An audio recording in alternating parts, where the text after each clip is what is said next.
আরাবল্লী আর পাহাড় নয়। হ্যাঁ, সুপ্রিম কোর্টের একটা নির্দেশ বদলে দিয়েছে আরাবল্লী পাহাড়ের সংজ্ঞাটাই।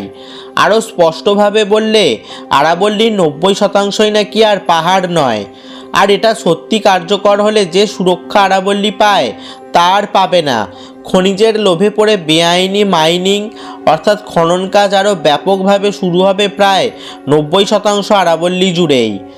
উচ্চ ক্ষমতাবান এক শ্রেণীর মানুষেরা যেভাবে ধ্বংসের খেলায় মেতে উঠেছে তারা জানে তো আরাবল্লী ধ্বংসের করুণ পরিণতি কী হতে পারে। দিল্লি হরিয়ানা সহ বিস্তীর্ণ এলাকার ডেজার্ট থর মরুভূমির গ্রাসে চলে যেতে পারে। আরাবল্লী এটি ভারতের প্রাচীনতম পর্বতশ্রেণী।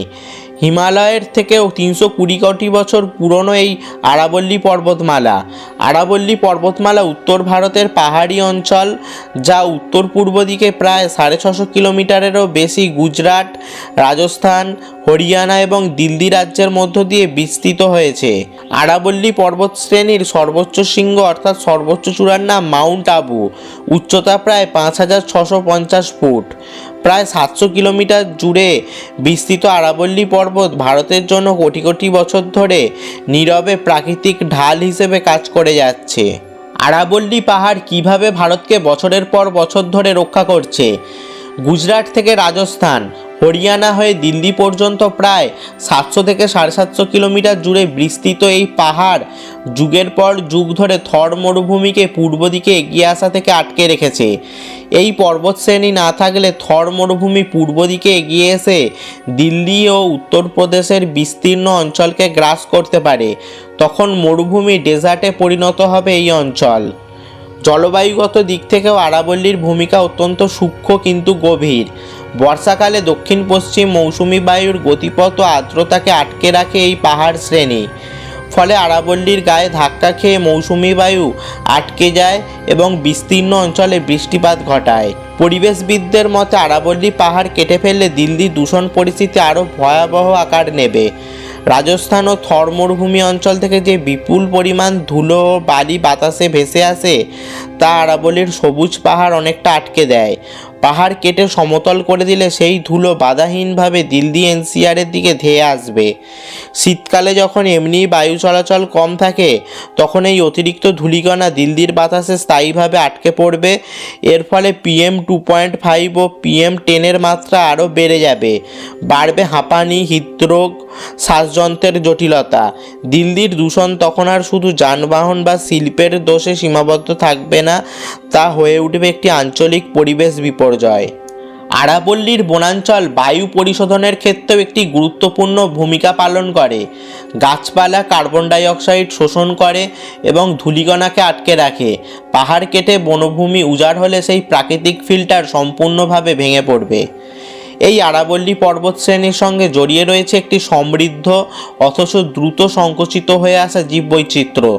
আরাবল্লী পর্বতশ্রেণীর বনভূমিতে একসময় নিয়মিত বিচরণ করত চিতাবাঘ, ভারতীয় নেকড়ে, হায়না, শিয়াল, নীলগাই, সম্বরের মতো প্রাণী।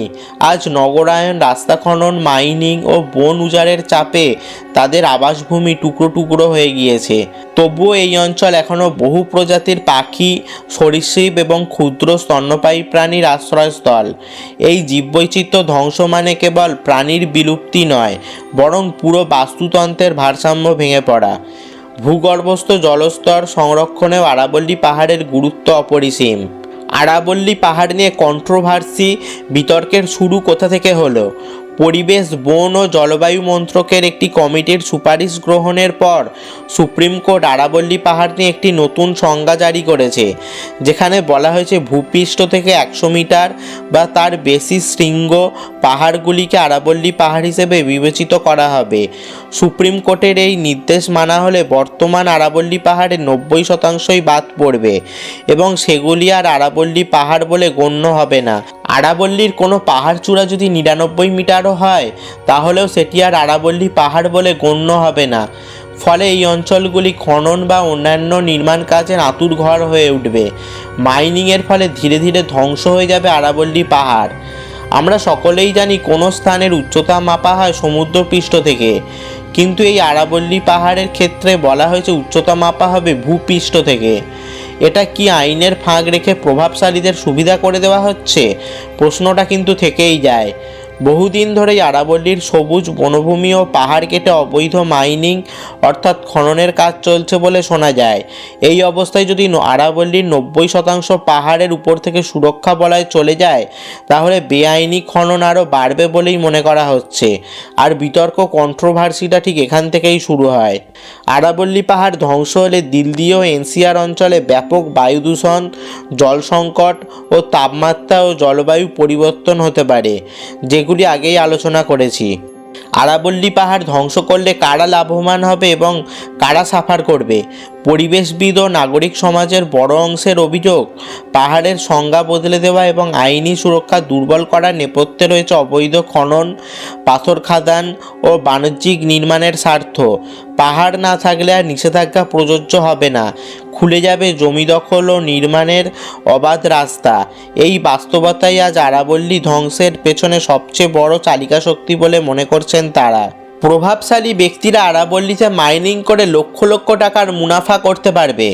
আরাবল্লী ধ্বংস হলে পরিবেশের ওপর প্রভাব পড়লেও হয়তো তাদের কোনো সমস্যা হবে না, কারণ তারা গরম বাড়লে বাড়িতে অফিসে এসি বসাবে, বায়ু দূষণের মাত্রা তীব্রতর হলে এয়ার পিউরিফায়ার লাগিয়ে নেবে। কিন্তু সাফার করবে সাধারণ মানুষ, মধ্যবিত্ত নিম্ন শ্রেণীর দিন আনা দিন খাওয়া মানুষগুলো, কারণ তাদের 10-15 টাকার মাস্ক কিনতেই যেখানে অনেক কষ্ট করতে হয়, সেখানে এয়ার পিউরিফায়ার, এসি অলীক স্বপ্ন। চারিদিকেই সেভ আরাবল্লী প্রোটেস্ট হবার পর কোন পথে হাঁটছে কেন্দ্র? বিতর্ক আন্দোলনের পর অবশেষে আরাবল্লী পর্বত নিয়ে বড় সিদ্ধান্ত কেন্দ্রীয় সরকারের। গোটা আরাবল্লী রেঞ্জে আর নতুন করে কোনো মাইনিং বা খননের লিজ দেওয়া যাবে না। আরাবল্লী পাহাড় অবস্থিত সকল রাজ্যগুলিকে এই নির্দেশ দেওয়া হয়েছে। পাশাপাশি Indian council of forestry research and এডুকেশনকেও নির্দেশ দেওয়া হয়েছে আরাবল্লী পর্বতে এমন অঞ্চল ও জোনগুলিকে চিহ্নিত করতে যেখানে মাইনিং সম্পূর্ণ নিষিদ্ধ করা প্রয়োজন। আরাবল্লীর যে অংশগুলিতে ইতিমধ্যেই খনন চলছে সেখানে যেন পরিবেশ সংক্রান্ত সমস্ত নিয়মাবলী মানা হয় এবং সুপ্রিম কোর্টের নির্দেশ পালন করা হয় তা নিশ্চিত করতে বলা হয়েছে রাজ্য সরকারগুলিকে। এখন প্রশ্ন হলো, এই ঘটনার সমাধান কি?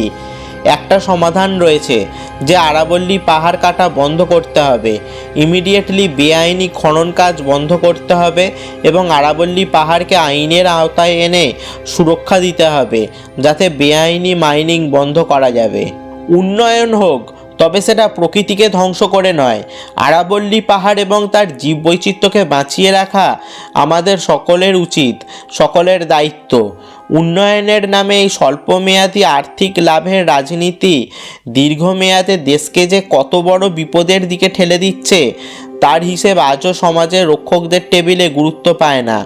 আরাবল্লী ধ্বংস হলে ক্ষতি হবে শুধু একটি পাহাড় শ্রেণীর নয়, ক্ষতিগ্রস্ত হবে দিল্লির বাতাস, উত্তর ভারতের জলবায়ু ভারসাম্য, ভূগর্ভস্থ জলস্তর এবং কোটি কোটি মানুষের স্বাস্থ্যের ভবিষ্যৎ। হিমালয়ের থেকেও প্রায় 320 কোটি বছর এই প্রাচীন পাহাড় আসলে একটি প্রাকৃতিক ঢাল, একটি জলবায়ু রক্ষা কবচ। তাকে কেটে ফেলা মানে কেবল প্রকৃতিকে নয়, নিজেদের ভবিষ্যৎকেও ধীরে ধীরে ধ্বংসের পথে ঠেলে দেওয়া। এই ধরনের ভিডিও পেতে অবশ্যই চ্যানেলটা সাবস্ক্রাইব করে দাও সকলে, আর পাশের বেল আইকনটাও বাজিয়ে দাও। ফেসবুক থেকে ভিডিওটা দেখলে পেজটা অবশ্যই ফলো করে দাও, আর অবশ্যই সকলে সেভ আরাবল্লী কমেন্ট করে যাও। আর এই আরাবল্লী কন্ট্রোভার্সি নিয়ে সঠিক তথ্য জানতে ভিডিওটা সকলের মধ্যে শেয়ার করে দাও। দেখা হচ্ছে পরের ভিডিওতে।